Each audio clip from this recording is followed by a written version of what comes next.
If you've been watching History with Hilbert for a while, you'll be aware that this is the Frisian flag. But did you know that there is another flag that really resembles it, but isn't actually a flag from Friesland, but rather a flag from the neighbouring Dutch province of Groningen? But this isn't actually the official flag of the province of Groningen either, which instead is this design here on the right. So what's going on here? What is this sort of rip-off Frisian flag that is being used in Groningen?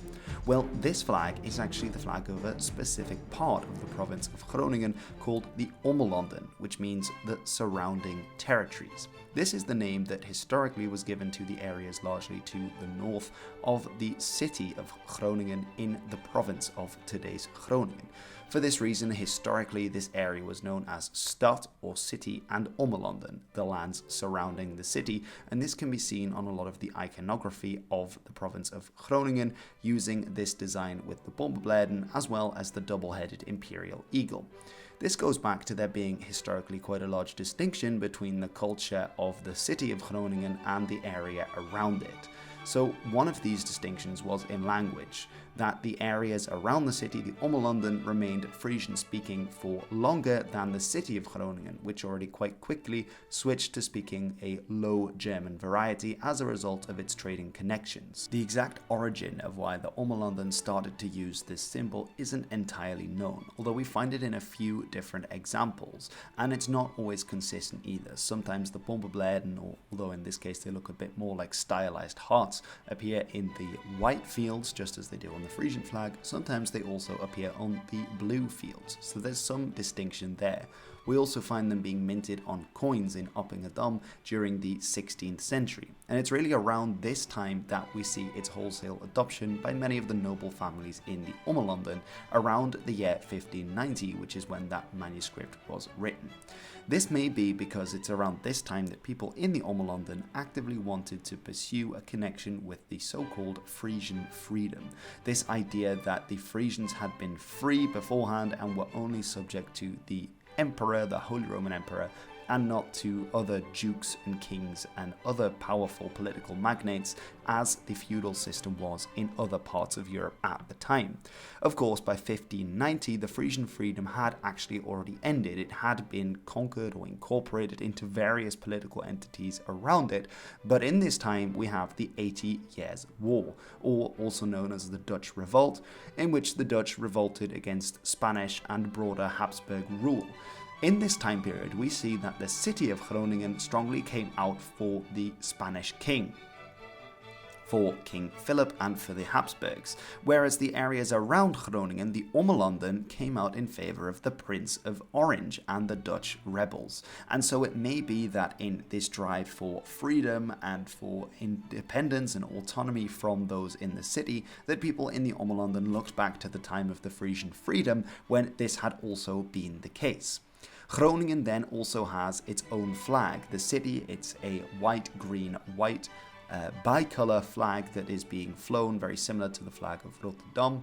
But we then, throughout the next centuries, in the 17th and 18th and 19th centuries, have somewhat of a distinction, with green and white being the colours associated with Groningen, hence also the colours of FC Groningen, FC Groen, the football team from there, and the Ommelanden, or the surrounding areas to the north, still using this other design. So we can see here, for instance, this was a plaque that was put down by a student association called Omlandia, which was for students in Groningen from those surrounding areas.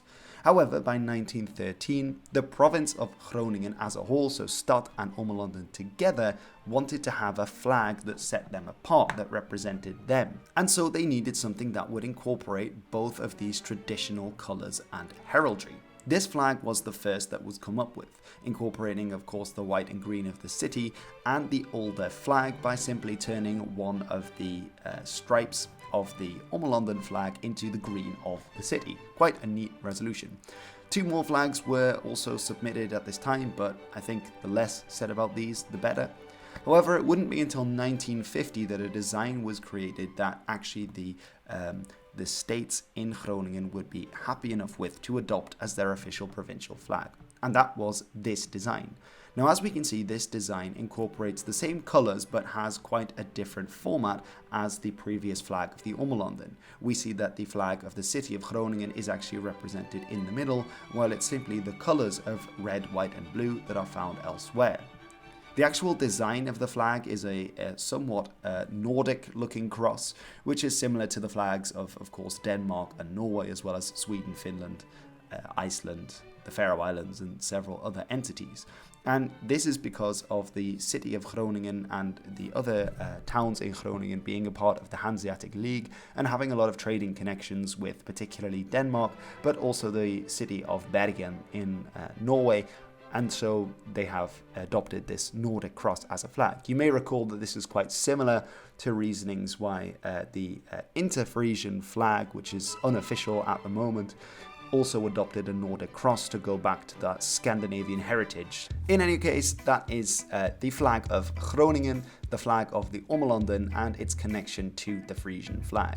So indeed, unlike today when many people in Groningen don't want to be associated with Frisians at all, the actual fact is that they did want to be Frisians. They wanted to associate with the Frisian freedom back when they were fighting against the Spanish for their freedom, and when many people in the Ommelanden still had Frisian names and identified as such, even if they had already switched to speaking a low German variety at that time. Anyway, I hope you found this interesting.